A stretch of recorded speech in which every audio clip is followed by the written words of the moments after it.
titre de l'actualité au Soudan, un représentant du Parti du Congrès national, dissous par le nouveau gouvernement, a affirmé que cela ne les arrêtera pas.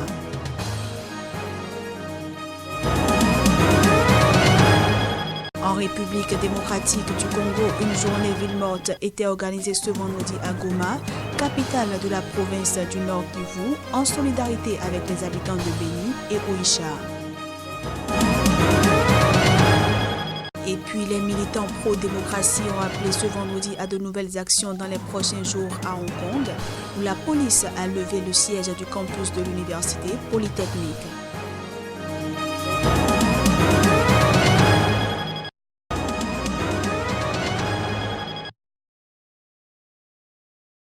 Le Conseil souverain et le gouvernement ont adopté ce jeudi une loi selon laquelle le Parti du Congrès national est dissous et tous ses biens confisqués, conformément aux revendications du mouvement de contestation qui a obtenu en avril la destitution d'Omar el-Béchir, puis a réclamé l'instauration d'un pouvoir civil. La loi interdit également aux symboles du régime ou du parti de l'ancien président de participer à la vie politique du pays pendant 10 ans. Un comité devra être formé pour confisquer les biens du parti, selon le test intitulé Démantèlement du régime du 30 juillet 1989, date à laquelle Béchir a pris le pouvoir par un coup d'État soutenu par les islamistes. Mais ce vendredi, le Parti du Congrès national a accusé les autorités de transition de vouloir confisquer ces biens pour résoudre la crise économique qui avait déclenché le mouvement de contestation en décembre 2018 et que le nouveau gouvernement intronisé en septembre n'a pas su résoudre. Le gouvernement du Premier ministre Abdallah Hamdok, au lieu de faire face aux crises majeures qui étranglent actuellement le pays, fait plaisir aux manifestants en disant qu'il a dissous le Parti du Congrès national.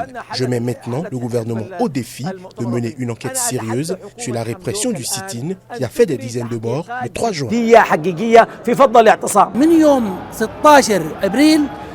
Depuis le 16 avril, tous les bâtiments du Parti du Congrès national, tous nos avoirs sont gelés et tous nos avoirs sont entre les mains des services de renseignement et des forces de soutien rapide.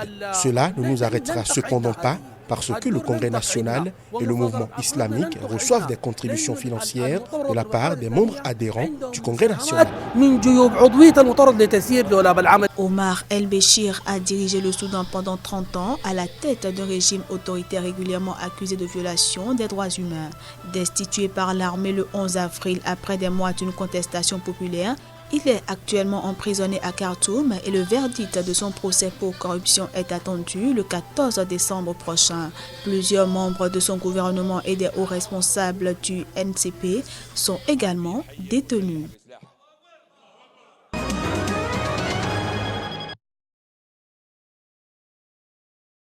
Les 15 partisans du MRC ont été condamnés pour action de rébellion et manifestation illégale, a précisé Maître Gabriel Conchou. Il s'agit de ceux qui ont pris part à la marche du 1er juin 2019 pour contester le résultat de la présidentielle de 2018 où Maurice Kamto était arrivé deuxième face à Paul Biya, a-t-il précisé, ajoutant qu'il comptait faire appel. Depuis la libération de Kamto début octobre, après 8 mois d'emprisonnement pour avoir participé à une de ces marches, aucun manifestant du mouvement pour la renaissance du Cameroun MRC n'avait encore été condamné. Le candidat malheureux à la présidentielle avait été relâché avec une centaine de ses partisans détenus pour les mêmes raisons sur ordre du président Paul Biya, 86 ans dont 37 au pouvoir, mais les procédures engagées contre d'autres militants, dont les 15 condamnés vendredi, s'étaient poursuivies. Le gouvernement a annoncé début novembre la tenue d'élections législatives et municipales en février, après qu'elles aient été reportées à 2 reprises, mais le MRC a appelé lundi à leur boycott. Organiser des élections au Cameroun aujourd'hui, qui plus est des élections locales, sans avoir rétabli la paix dans les régions du nord-ouest et du sud-ouest, c'est donner le message que les populations de ces régions ne sont pas des Camerounais et, ce faisant, consacrer la partition de fait du pays, avait déclaré Kamto. Depuis 2 ans, l'ouest du pays est le théâtre d'un conflit meurtrier qui oppose indépendantistes anglophones à l'armée et qui a déjà fait plus de 3000 morts, selon des ONG. Ces 2 régions comptent environ 16% de la population camerounaise.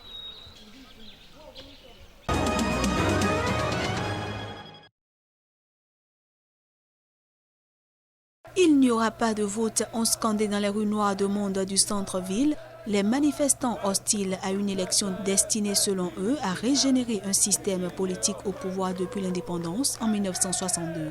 On jure qu'on ne s'arrêtera pas, ont-ils également chanté à l'occasion du 41e vendredi consécutif de manifestation pour dire non à la présidentielle. Dans les rangs de la manifestation, ils sont peu nombreux à envisager de se rendre aux urnes le 12 décembre prochain. Je pense que ça ne peut pas avoir lieu, ces élections, parce que ce qu'on dirait déjà, c'est illégitime. Cet État est illégitime. Ces candidats, le peuple ne les a pas désignés. Ces candidats, les fils de Abdelaziz Bouteflika et la mère, bien sûr, la France, il ne passera pas parce que nous, ce qu'on veut, c'est une transition avec des gens honnêtes. C'est un affront, un mépris, une insulte au peuple algérien qui, depuis le début, ont refusé ces élections. S'il doit y avoir une élection, elle doit d'abord passer par une constitution qui garantit un État civil, un État de droit avec séparation des pouvoirs. Dans les rues de la capitale, un important dispositif sécuritaire particulièrement important, constitué de canons à eau, véhicules anti-barricades, nombreux policiers en tenue et en civil avaient été déployés dans un contexte de répression croissante du mouvement. Les manifestants ont encore une fois demandé la libération des personnes arrêtées en lien avec le Irak.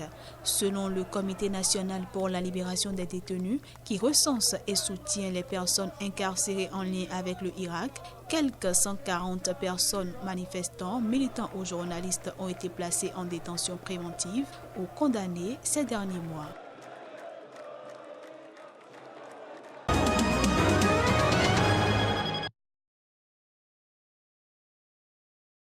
La ville d'Oïcha, près de Béni, a enterré ce vendredi les 27 victimes du dernier massacre attribué au groupe armé ADF dans l'est de la République démocratique du Congo. Plusieurs centaines de personnes se sont regroupées en silence à l'heure de la levée des corps devant la morgue de l'hôpital d'Oïcha, ville proche de l'Ouganda, à 30 km au nord de Béni. Pendant la cérémonie, des coups de feu d'origine indéterminée ont été entendus en brousse. Nous avons retrouvé le corps de nos frères au niveau de nos petites maisonnettes qui se retrouvent dans différents champs, au niveau de Maleki, au niveau de plusieurs champs qui sont Moussoukou précisément. Alors vraiment, nous avons retrouvé les corps décapités, au point que presque toutes les têtes étaient séparées du reste du corps. Alors ça nous fait beaucoup de chagrin, au point qu'aujourd'hui nous sommes prêts à nous prendre en charge. Nous sommes prêts à combattre jusqu'à libérer notre terre. C'était vraiment décapité. On a manqué même la figure de la tante. On manquait si c'est elle ou non. On a vu seulement si c'était par les habits seulement. Une journée ville morte était organisée ce vendredi à Goma, capitale de la province du Nord Kivu, en solidarité avec les habitants de Béni et Oïcha. Le groupe État islamique a revendiqué début 2019 plusieurs attaques dans la région de Béni, sans preuve formelle d'une affiliation des ADF à l'État islamique. Ces tueries en série ont provoqué des émeutes d'habitants contre les casques bleus des Nations Unies, accusés de ne rien faire pour les empêcher.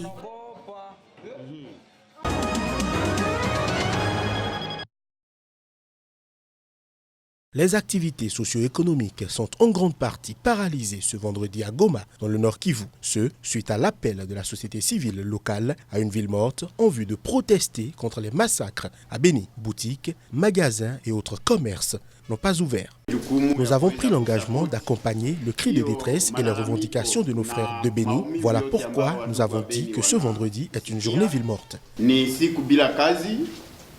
Tout le monde doit rester chez lui. Les commerçants, les motards, les chauffeurs, tous les fonctionnaires à différents postes de l'État, ONG et tous les habitants de Goma.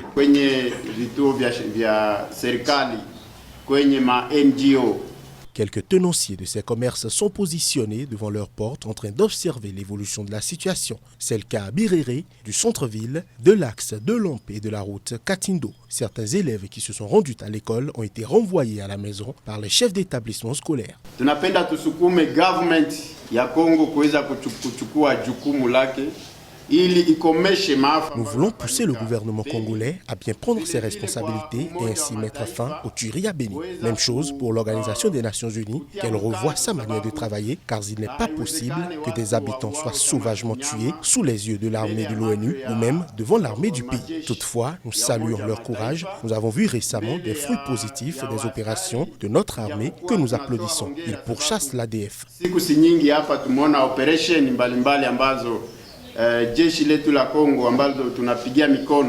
À Bouéné, plus au nord de Goma, quelques jeunes ont tenté de bloquer la circulation en érigeant des barricades sur la chaussée. La police est vite intervenue et les a dispersés en usant de gaz lacrymogène. Au total, plus d'une centaine de personnes ont déjà été tuées depuis le 5 novembre dans les tueries attribuées au groupe armé d'origine ougandaise des ADF à Béni.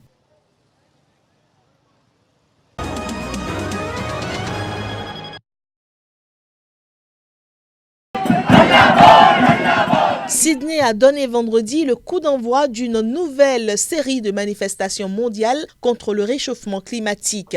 Des centaines de personnes, dont de nombreux écoliers, ont répondu à l'appel lancé par la jeune militante suédoise Greta Thunberg. Les manifestants se sont rassemblés à Sydney devant le siège du Parti conservateur au pouvoir, accusé de minimiser la menace du réchauffement climatique. Le Japon, à travers Tokyo, n'est pas resté en marge des activités. Des centaines de jeunes se sont également mobilisés pour réclamer plus d'actions contre le climat. Des dizaines de milliers de manifestants ont protesté vendredi contre le réchauffement climatique en Europe et en Asie dans le cadre d'une nouvelle journée de mobilisation mondiale avant une réunion de l'ONU qui s'annonce tendue. Quelques 630 000 personnes ont manifesté dans plus de 500 villes. Le mois dernier, des millions de personnes ont manifesté à travers le monde dans le cadre de l'appel à la grève pour le climat. Cette nouvelle vague de manifestations intervient juste avant un sommet international sur le climat, la COP25, qui s'ouvrira lundi à Madrid. Elle réunira les quelques 200 signataires de l'accord de Paris de 2015 qui prévoit que les pays signataires révisent d'ici à fin 2020 leurs engagements de réduction des émissions de gaz à effet de serre.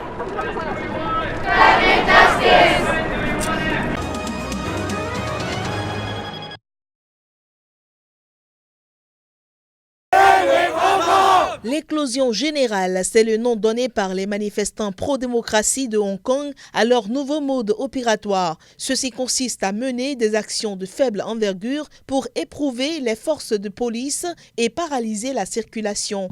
Une grande manifestation est prévue dimanche et a été autorisée par les autorités. Cette nouvelle mobilisation intervient alors que Pékin et l'exécutif local refusent toujours toute concession aux contestataires en dépit de leur écrasante victoire dimanche dernier aux élections locales. Les nouveaux appels à manifester font craindre le retour du chaos dans l'ex-colonie britannique, plongée depuis près de 6 mois dans une crise politique sans précédent depuis sa rétrocession à la Chine en 1997.